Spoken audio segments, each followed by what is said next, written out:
인공위성, 우리 나름의 위성도 있고, 예. 미국으로부터 많이 받고, 그래서 이걸 이민트라고 그러는데, 이미지, 그러니까 영상 정보. 예. 그거를 우리는 한미 공조하에. 공조하에 이건 북한보다 훨씬 우세하죠. 예. 근데 북한은 그게 안 되니까 이런 걸 보내는 겁니다.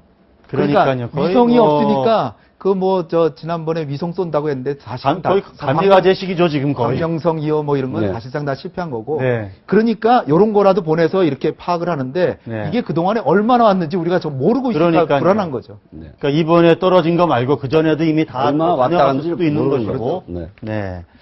좀 전에 말씀을 하셨지만, 근데 이제 김정은이 오늘도 노동신문에 보니까 이런 이야기를 했습니다. 현 정세가 매우 엄중하다. 오직 총대로 최후 승리를 해야 된다. 미국의 적대 정책을 짓부숴 버릴 것이다.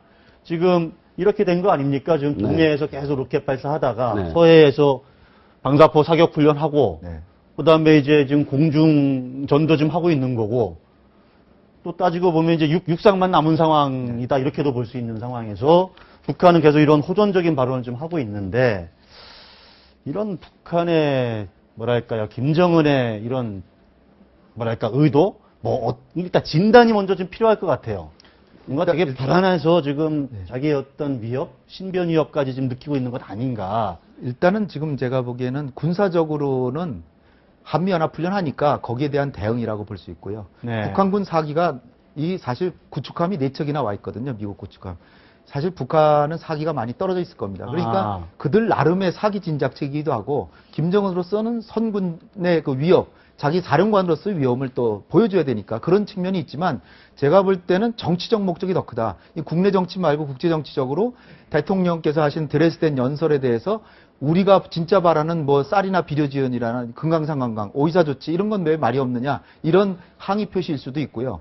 미국에 대해서는 육자회담 그렇게 하자는데 계속 그렇게 버티면 우린 핵무기를 가져버린다. 네. 이런 또 나름의 미국에 대한 반발. 국제적으로 자기의 존재감을 부각시키면서 마지막으로 제일 중요한 메시지는 시진핑한테 보내는 게 아닌가 싶습니다. 우다이가 갔다 왔지만 6월 달에 시진핑이 서울에 오거든요.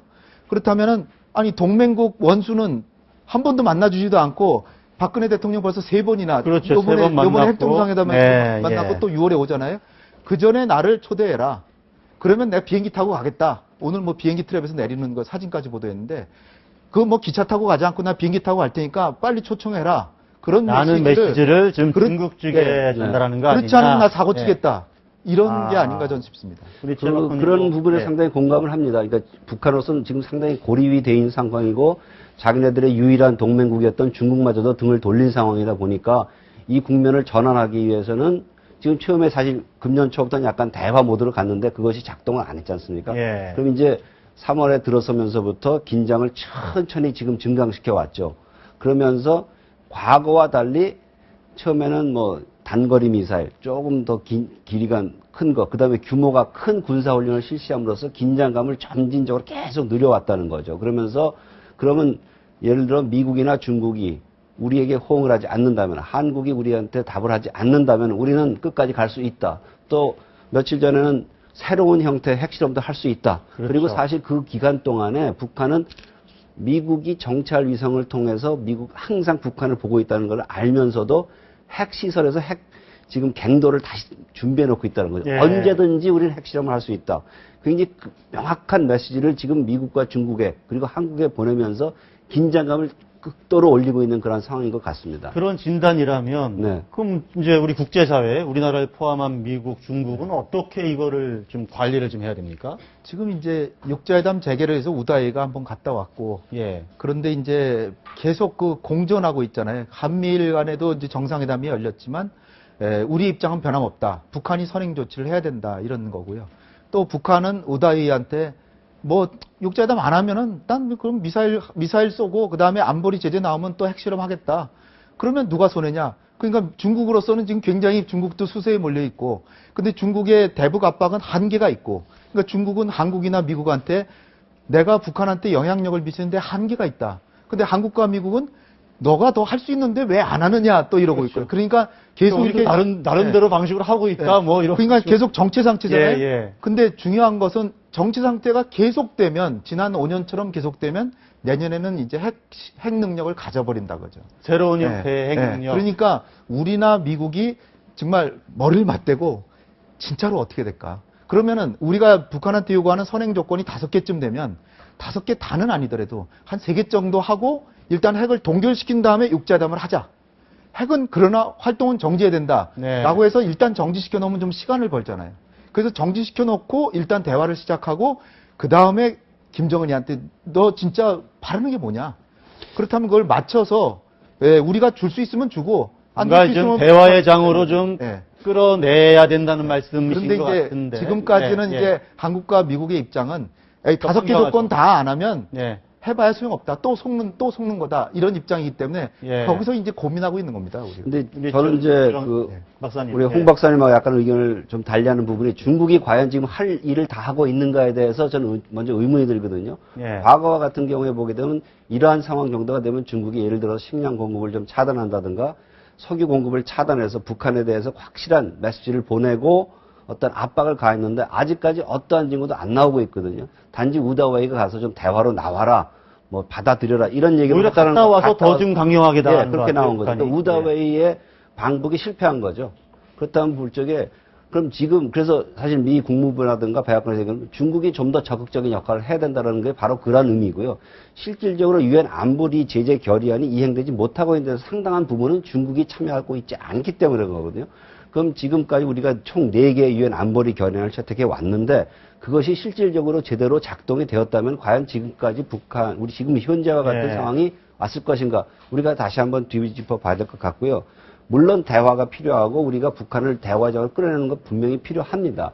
그럼 지난번에 분명히 얘기한 건 일단 폐쇄와 동결을 해라. 그 선행 조치라고 볼 수 있는가요? 적어도 그것은 9.19 합의와 2.13 합의로 다시 돌아가자는 건데 적어도 지금 북한이 그러한 행동, 어떤 행동도 취하고 있지 않은 상황에서 우리가 다시 북한의 이런 위협 때문에 아니면 북한의 증가하는 안보 위협 때문에 우리가 대화에 복귀한다 하게 되면 과거와 같은 사이클로 다시 돌아가는 거죠. 북한이 협박해서 어쩔 수 없이 대화의 장으로 끌려가고 거기서 다시 또 협상을 해야 되는 그런 네. 상황이 되다 보니까 저는 지금과 같은 상황에서는 실질적으로 우리가 북한이 증가하는 위협에 대해서 좀 더 확실한 뭐 홍 박사님께서 지금 말씀하셨지만 네. 우리 나름대로의 뭐 여러 가지 다양한 형태의 대북 억지력을 조속한 시일 내에 확보를 함으로써 북한이 핵을 가질 경우에도 그 핵이 무용지물이 될 수 있다라는 분명히 메시지를 전달해야 되고요.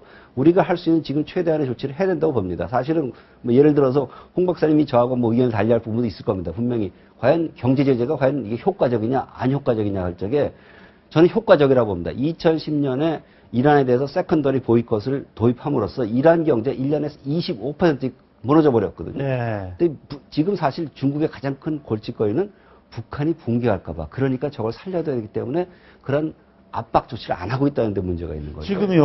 어쨌든 말씀만 그러니까 아니 저 좋은 그러니까 말씀이시니까. 예, 드레스덴 선언이란을 하면서 뭔가 하여튼 우리 정부가 뭔가 제안을 했잖아요. 네. 근데 근데 그거보다 북한은 더 지금 중요한 게 지금 예. 중국을 어떻게 움직이냐 그게 중요하지 네네. 않습니까? 중국이 움직여주면은 북한도 항복할 수도 있어요. 그러나 더 이제 근원적인 문제는 뭐냐면 일단은 그거 하나 정리하고요. 우리가 5개를 요구했으면 5개를 하나도 요구하지 말고 육자회담 가자는 게 아니라 일단 핵 동결하고 IA 사찰단이 들어가서 동결한 걸 확인하는 거는 받아내고 그 다음에 육자회담 하자는 거죠. 5개를 다 요구하면 안 나올 거니까 그러니까 중간선으로 가자라는 거고요. 그냥 아무 일도 없었던 듯이 육자회담 가자는 건 그건 항복이죠. 그런 말씀드린 건 아니고요. 적절한 선을 찾자는 거고 두 번째는 그럼 중국이 왜 북한한테 적극적인 제재를 왜 안 하느냐? 이게 핵심 아닙니까? 미국의 동아시아 정책이 우리가 다 알고 있다시피 전략적으로 중국에 대한 포위와 압박이거든요. 한미 동맹 강화하고 미일 동맹 강화해서 중국을 그냥 압박 포위라고 하잖아요. 그럼 중국의 입장에서 보면 미국이 자기를 도와주는 것도 아니고 자기를 그냥 전략적으로 꽉 목을 재면서 너 왜 북한을 목 안 재냐라고 하면 중국으로서는 자기 편은 북한밖에 없는데 자기 편을 목을 재겠습니까? 그러니까 미국의 전략에도 문제가 있는 겁니다. 미국의 전략도 중국하고 호혜롭게 사이좋게 지내고 전략적으로 그냥 공존하면서 우리 좋으니까 북한 좀 압박 좀 해달라. 이게 아니잖아요. 그러니까 그렇다고 미국의 정책이 바뀔 것도 아니기 때문에 중국이 북한을 압박으로 진정한 압박을 할 가능성은 크지 않다. 그런 상황에서 우리가 판단을 해야 되거든요. 그럼 그런 상황에서 우리가 북한이 내년에 핵을 가지게 된다는데 그러면 이 상황을 어떻게 극복할 건가? 최강 박사님 얘기하신 대로 핵을 보유했을 때 대비할 수 있는 억지책도 다 마련해야죠. 당연히 해야 되는 거고. 그러나 마지막 기회일지는 모르지만 육자회담 한 번 더 다시 해서 핵을 동결시켜 놓고 마지막으로 한번 협상해서 그래도 가능성은 희미하지만 그래도 한번 협상을 마지막으로 해보는 게 좋지 않을까 제 생각은 그겁니다. 네, 홍 박사님께서 굉장히 중요한 지적을 하셨어요. 미국과 중국 간의 관계가 어떻게 되느냐에 따라 사실 북한 문제의 해결 향방이 상당히 좌우되는 건 사실입니다. 그런데 일부에서 이제 대개 미국의 동아시아 정책이 중국 포위다. 물론 그럴 가능성도 배제할 수 없고 그러한 부분도 없지 않아 있는 것으로 보여지지만은 사실 미중 간의 관계라는 거는 그보다 더 복잡하게 지금 서로 상호 물고 물려 있는 상태다 보니까 봉쇄라는 건 사실 할 수도 없는 거고요. 물론 이제 최근 들어 중국의 약간 그 공격적인 자세 때문에 미국이 반발한 것도 분명히 있습니다만은 사실 제가 보기에는 뭐 오바마 정부라든가 뭐 다음 어떠한 미국 정부가 들어서다 할지라도 결국 협력과 경쟁을 할 수밖에 없는 상황을 갈 거라고 봅니다. 물론 이제 작년, 재작년 사이에 약간 그런 갈등이 있었다고 보여지긴 하지만은 전반적으로 볼 적엔 좀 더 그 협력이 강조되는 부분으로 미국과 중국과의 관계가 늘어나고 있고요. 진전되고 있고 그 다음에 재밌는 거는 사실은 중국으로서도 북한이 자꾸만 저렇게 행동함으로써 미국의 동아시아 전략을 강화시키는데 오히려 도움을 주고 있다는 생각은 좀 점차 확산되고 있는 것 같습니다. 그러니까 미국이 예를 들어서 항공모함을 갖다 놓는다든가 전력 증강을 더한다든가 라는 모든 이유가 사실 북한 문제로부터 시작되는 거거든요. 그러니까 사실 중국으로서도 굉장히 이게 어려운 난관에 지금 부닥쳐 있는 것이죠.